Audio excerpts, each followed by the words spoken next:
All ઓર વડગામ તાલુકા પંચાયત કોંગ્રેસ જીતી છે, આગળ છે। તો બનાસકાંઠામાં જો ઉત્તર ગુજરાત તમે જુઓ, મહેસાણાની વાત કરતા લગભગ કોંગ્રેસે એનો પગ પેસારો છે। થોડું ઘણું આમથી આમ થયું પણ એના વોટર્સે વોટ આપ્યા છે એ દેખાઈ રહ્યું છે। અમદાવાદની વાત કરવી છે।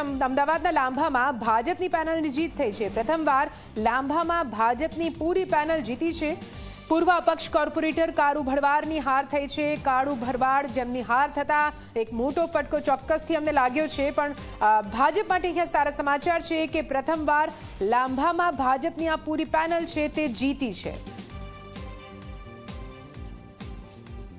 અમારી લાંભાની જનતાનો ખૂબ ખૂબ આભાર માનીએ છીએ। અમારે ચાર ઉમેદવારને જંગી મતીથી જીતાયા અને લાંભાની અંદર પાયાના જે કંઈ કામો હશે બધા પૂરા કરીશું અને ઘર ઘર સુધી યોજનાનો લાભ પહોંચાડીશું।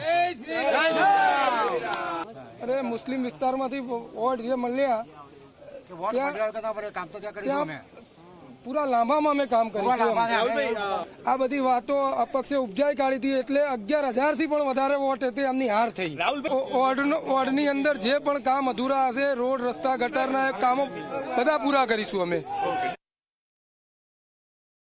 લાંબા વોર્ડમાં ઇતિહાસ બન્યો છે કે 4 ભારતીય જનતા પાર્ટીના કોર્પોરેટર ચૂંટાઈને બેઠા છે અને ભારતીય જનતા પાર્ટીની એક વિચારધારા છે, સૌનો સાથ, સૌનો વિકાસ, સૌનો વિશ્વાસ, સૌનો પ્રયાસ।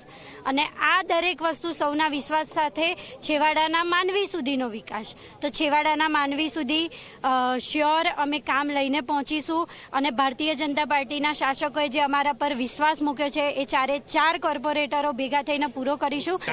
એકમાત્ર નગર સેવક તરીકે તમને જોવા મળશે કે જે પ્રજાએ ચૂંટીને જે વિશ્વાસ મૂક્યો છે, પ્રજાના કામમાં અવિરતપણે આગળ વધતા તમને જોવા મળશે। અમદાવાદ શહેરમાં ભારતીય જનતા પાર્ટીના ઓલમોસ્ટ બધા કોર્પોરેટરો હશે, એ બધાના માટે બધાને અભિનંદન પાઠવીએ છીએ અને જેવો લાંબાનો વિકાસ, અમદાવાદનો, ગુજરાત શહેરનો અને ભારતભરનો વિકાસ આવો અવિરત ચાલતો રહેશે।